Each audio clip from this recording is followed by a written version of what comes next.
We now come to consideration of the Customs and Excise Tobacco Products Budget Measures Amendment Bill. Speaker. The Honourable Paseta Sam Lotu-Iiga. Mr Speaker, I move that the Customs and Excise Tobacco Products Budget Measures Amendment Bill be now read for the first time. Mr Speaker, each day in New Zealand, 12 people die prematurely from smoking-related illnesses. 12 people, sir. Each year, smoking kills between 4,500 and 5,000 people prematurely, and that, sir, is the population of a town like Foxton. Wiped out, off the map, gone every year prematurely. They die from lung cancer, from heart disease, from stroke. They die from emphysema, from chronic bronchitis, from cancer of the mouth, pharynx and esophagus. This relentless killer takes too many of our loved ones too soon. So the Customs and Excise Amendment Bill is about saving lives. It's as simple as that, sir. Our family, our friends, our whānau are dying from a habit that we can do something about in this House today. Mr Speaker, this bill raises the tobacco excise by 10% each year for 4 consecutive years from the 1st of January 2017. Raising the excise on tobacco is one of the most effective measures that governments can take to reduce the harm caused by smoking. This bill will save lives and protect our future generations. It will help New Zealand become smoke-free by 2025. Technically, the bill amends the Customs and Excise Act and also amends or affects the Children and Young Persons and Their Families Act, the Education Act, the Income Tax Act, the New Zealand Superannuation and Retirement Act, the Social Security Act and the Veteran Support Act.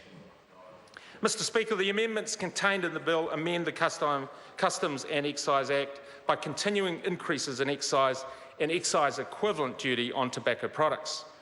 This government has already raised the tax on tobacco for 6 successive years, and when passed, this bill will lead to a decade of 10% increases in tax. So what does that mean for price? Well, 6 years ago, a packet of 20 cigarettes was around $10. Today, it is around $23. And by 2020, it will be around $32. And what, you may ask, is the impact of that price? Well, for example, what has been the effect on consumption of cigarettes? We know that in the last 5 years, consumption has declined 25%. Critically, that has meant our daily smoking rates have declined consistently over time, where it now stands at 15% of adults, or about 550,000 people. Sir, for every 1% decrease in smoking rates, we see over 35,000 smokers stop smoking. And that is good for the lives of those New Zealanders, it's good for their families, and it is good for our communities who live with this burden. I'm particularly pleased that the price increases have had a huge effect on the uptake of children smoking. The smoking rates for the 15 to 19 age group is now under 9%, and for Year 10 students, that smoking rate is now well under 3%, and the increases in price, sir, has had a dramatic effect on those young people taking up smoking. So, Mr Speaker, the cost to individuals and families is huge. I spoke to a friend recently who spoke about the death of her father due to lung cancer after a life of smoking. It was a slow death over 3 years, and watching him turn from a rugged South Island farmer to someone who was basically having the air sucked out of him by lung cancer was disturbing for this friend of mine. And those are the sorts of social impacts, sir, that smoking has, not just on the person that smokes, but certainly on family members and the wider community. So over half of all long-term smokers will die of a smoking-related illness, and those that die lose at least 12 years of their life on average.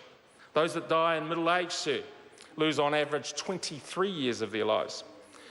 And the benefits of quitting smoking are quite clear. For example, if you quit before the age of 40, the risk of dying of smoke-related disease was reduced by 90%. 90%. And the personal cost to every individual smoker, if you smoke a pack per day, it will cost you approximately in 1 year $7,300. But Mr. Speaker, the tangible costs of smoking to our country are also huge. The costs include lost workforce production, absenteeism, and it costs about $2.5 billion to our country just because of smoking alone. And this, sir, is in small comparison to the intangible costs, which can be up to $11 billion, which includes lost life years, loss of quality of life, and the effect on those relationships which I spoke about. Mr. Speaker, I want to remind New Zealanders that smoking remains the country's single biggest health issue. It is the biggest cause of premature deaths in this country every year. And we are here as lawmakers in the House of Representatives can make a difference to the lives of New Zealanders. This bill goes a long way to addressing this chronic health issue. Price increases remains the most effective tool through tax to address the chronic social and economic costs of smoking tobacco. And I urge all members of this House to do the right thing for New Zealanders today and support this bill.